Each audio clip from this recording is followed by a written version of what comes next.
Ցավում եմ, որ Տիկին Բաղդասարյանը այստեղ չէ, որովհետև բավականին հուզմունքով խոսեց գերիների վերադարձին առնչվող հարցից,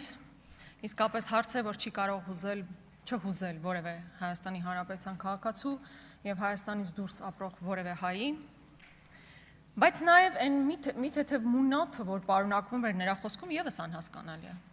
Ի վերջո Տիկին Բաղդասարյանի քաղաքական թիմի եւ նրա ղեկավարի իրականացրած գործողությունների կամ անգործության հետևանքով է, որ մեր տղաները հայտնվել են Բաքվի բանտում։ Հիմա եկել ում եք ինչ ասում։ Կրկնում եմ, ձեր գործողությունների եւ նաեւ ձեր անգործության բերումով է, որ մեր հայրենակիցները հայտնվել են Բաքվի բանտում։ Ես դեռ չեմ խոսում նաեւ անհետ կորած մեր հայրենակիցների ճակատագրի մասով, որտեղ ընդհանրապես որևէ առաջընթաց չի արձանագրվել։ Ավելին ծնողները նույնիսկ տարական ակնկալիքներ ունեն օրինակ ազգային անվտանգության ծառայության ղեկավարից, որ նրանց կընդունի մինիմալ տեղեկատվություն կփոխանակի իրենց հետ։ Երբ հանձնաժողովների աշխատանքներն են իրականացվում, այդտեղ էլ որևէ առաջընթաց չկա, պարզապես առաջընթաց չկա, ես ասում եմ որպես մարդ, ով իսկապես հետաքրքրված է եղել, մշտապես հարցադրումներ հնչեցրել է, եւ ես պետքա ցավով արձանագրեմ, որ որևէ առաջընթաց ուղղակի գոյություն չունի։ Եվ Տիկին Բաղդասարյանը ինչքան էլ այստեղ հուզմունքով խոսի, մի բան ակնհայտ է, որ հենց իր քաղաքական թիմի գործունեության կամ անգործության բերումով է, որ այսօր տասնյակ մարդիկ շարունակում են գտնվել Բաքվի բանտում, իսկ այն նույն ժամանակահատվածում, երբ Ադրբեջանը էթնիկ զտում էր իրականացնում մեր հայրենակիցների նկատմամբ, Նիկոլ Փաշինյանը ուղիղ եթեր էր մտնում եւ ասում էր, որ մեր քաղաքացիներին որևէ վտանգ չի սպառնում։ Սա է իրականությունը։ Եվ այստեղ այո, ճիշտ են մեր բոլոր հարցադրումները, որ դուք չեք անում ամեն բան մեր հայրենակիցներին վերադարձնելու համար։ Սիրելի հայրենակիցներ, կարծում եմ բավականին կարևոր հանձնաժողովի նախագահի ընտրության հարց ենք քննարկում եւ պետք է անկեղծ լինեմ եւ ասեմ, որ երբ որ քննարկում ենք ընդհանրապես հանձնաժողովի ղեկավարի ընտրության հարցը կամ որևէ հանձնաժողովի ղեկավարի պաշտոնում մեր ֆրակցիայի անդամ առաջադրելու հարցը, ունեինք հստակ համոզմունք, որ մարդու իրավունքների պաշտպանության եւ հանրային հարցերով հանձնաժողովն է հենց այն հանձնաժողովը, որտեղ կուզենայինք ունենալ նախագահի թեկնածու, որովհետև հենց ընդդիմությունն է, որ այդ բոլոր հարցերը պետք է բարձրաձայնի, եւ ես վստահ եմ, որ Տիկին Գալստյանը լինելու է Հայաստանի Հանրապետության յուրաքանչյուր քաղաքացու, առանց որևէ խտրականության, յուրաքանչյուր քաղաքացու հետ կապված խնդիրները բարձրաձայնող անձը։ Հիմա եկեք հասկանանք, արդյոք Հայաստանի Հանրապետությունում պաշտպանված են մարդու իրավունքները։ Հարց է առաջանում, որ մարդու իրավունքները։ Եթե այդ մարդը ընդունել է ՔՊ կուսակցության խաչը, եթե ՔՊ համակիր է, իր իրավունքները ամենայն հավանականությամբ պաշտպանված են կամ գոնե ոտնահարված չեն։ Որ պահից այդ նույն մարդը չի պաշտպանում իշխող քաղաքական ուժի հայացքները, նրանց ձայն չի տալիս, իրենց հետ չի աշխատում, տեղում վերածվում է քաղաքական հալածյալին։ Եվ սրա մասին բազմաթիվ են, այսինքն կարիք չկա նույնիսկ անուններով հնչեցնել, բոլորը սրա մասին գիտեն, երկակի ստանդարտներ են։ Նիկոլ Փաշինյանը կարող է ամբիոնին կանգնել ասել, ես ձեզ սիրում եմ, խոնարհվում եմ ձեր առաջ, բայց վստահաբար դա բացառապես այն մարդկանց է վերաբերում, ովքեր իր համակիրներն են։ Որտեվ երբ որ պտտվում ու տեսնում է, որ իր համակիրը չի, ասում է դու ինչու չես զոհվել։ Ես դες հələ կսատկացնեմ, գետնին կպարկացնեմ։ Սա է ընդհանուր մոտեցումը։ Սիրել եւ խոնարհվել մարդկանց առջեւ, ովքեր քո համակիրն են, եւ գետնին փռել, ասֆալտ փռել, հետո ասֆալտին փռել մարդկանց, ովքեր քո համակիրը չեն։ Մարդու իրավունքների պաշտպանության մասին մոտեցումը բացառապես այս հայացքով ու երկակի ստանդարտների այս մոտեցմամբ է, որ իրականացվում է Հայաստանի Հանրապետությունում։ Ու սա վերաբերում է սովորական Հայաստանի Հանրապետության քաղաքացիներին եւ տարբեր ոլորտի ներկայացուցիչներին։ Այդ թվում նաեւ բիզնեսին։ Օրինակ Գագիկ Ծառուկյանին պետք էր այդպես անմարդկային ձևով գետնին տապալել, բանտարկել, բիզնեսները խլել,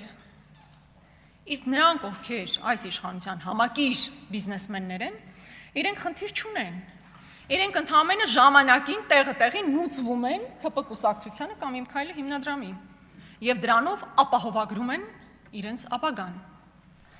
Օրինակ ջերմուկը, եթե հանկարծ տվյալ կազմակերպության ղեկավարը հանկարծ համարձակվեր այլ բան ասեր, ջերմուկը հիմա կպետականացվեր, կասկած ունեք։ Ինչպես պետականացվում է, այսպես ասած, պետականացվում է, իսկ փաստացի խլվում են մնացած բոլոր բիզնեսմենները։ Նույնը դատավորների մասով, այն դատավորներն, ովքեր իրականացնում են ձեր ցանկացածը, այսինքն քաղաքական որևէ անձի բանտարկում, շատ լավ դատավորներ են, իսկ նրանք, ովքեր մի փոքր այլ որոշում պետք է կայացնեն, նրանք կարգապահական վարույթներ են հարուցում նրանց նկատմամբ, դուրս են մղվում համակարգից, Դավիթ Հարությունյանի օրինակը դրա վառ ապացույցն է։ Մնացած անունները չեմ տալիս, հատուկ ուշադրություն նրանց վրա չսևեռելու մասով։ Նույնը եղել է նաև Հովիկ Աղազարյանի մասին։ Երբ որ նա ձեր շարքերում էր, ինքը խնդիր չուներ, որ պահից ինքը դուրս է եկել, ԿՊ խմբակցությունից կամ հեռացվել է, ինչպես երևի ավելի ճիշտ կլինի ասել, նրա մասնավոր կյանքը նույնիսկ դարձավ հանրային սեփականություն, մասնավոր իրավունքի, մասնավոր կյանքի իրավունքը ամբողջությամբ ոտնահարվեց։ Նույնը տեղի է ունենում նաև համայնքապետերի հետ կապված։ Այստեղ չեմ հիշում ով երեք ասում էր ԿՊ-ից, որ բա գիտեք, տեսեք, մեր իշխանության օրոք ընդդիմադիր համայնքապետեր են ընտրվում։ Շատ լավ է, կարող են ընտրվել, բա հետո իրանց հետ ի՞նչ է տեղի ունենում։ Պարոն Ասլանյան, ձեզ հետ ի՞նչ տեղի ունեցավ։ Դուք ընտրվել էիք։ Պարոն Ասլանյանը բավարար թվով ձայներ ուներ, որպեսզի ընտրվեր համայնքապետ, բայց նրա նկատմամբ իրականացվեց հասկանալի է ինչ, քաղաքական հետապնդում, մարդը գնացել եւ նստել է։ Եվ եզակի դեպք չի հո պարոն Ասլանյանի դեպքը։ Բազմաթիվ են նման դեպքերը։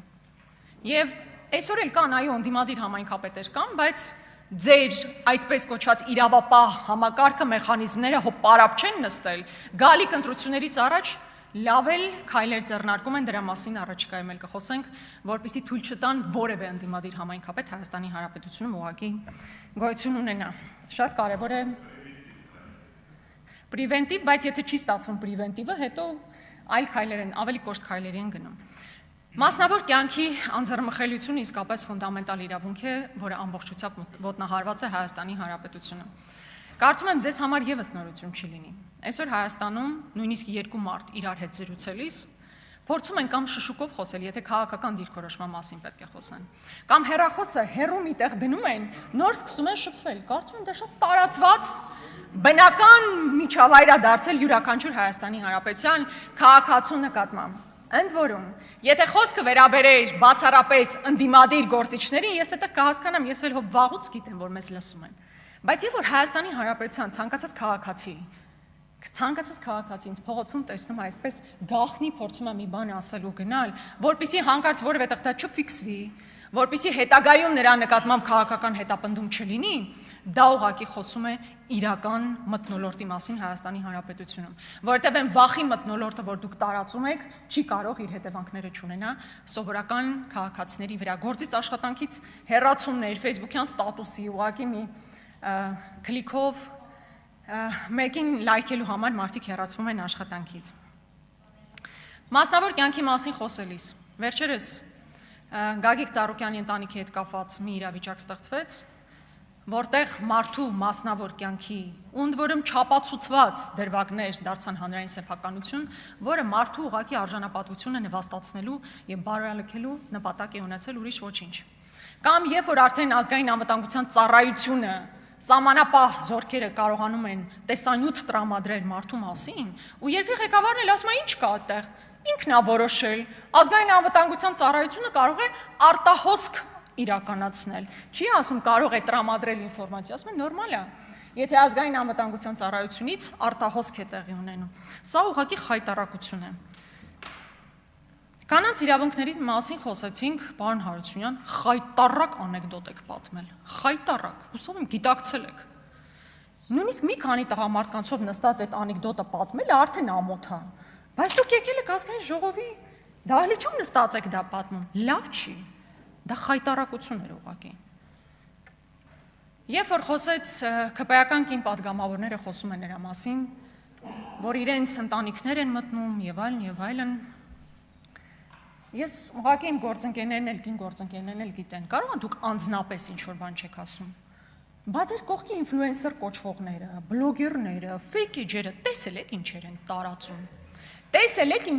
տարածում,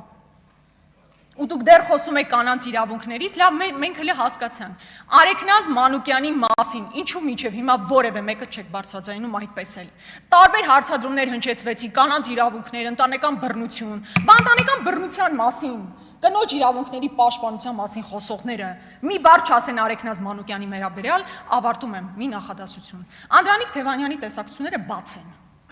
Արեգնազ Մանուկյանը, որ անցնում է այդ գործով, զրկված է իր երեխայի հետ շփվելու հնարավորությունից։ Քաղաքացիական պայմանագիր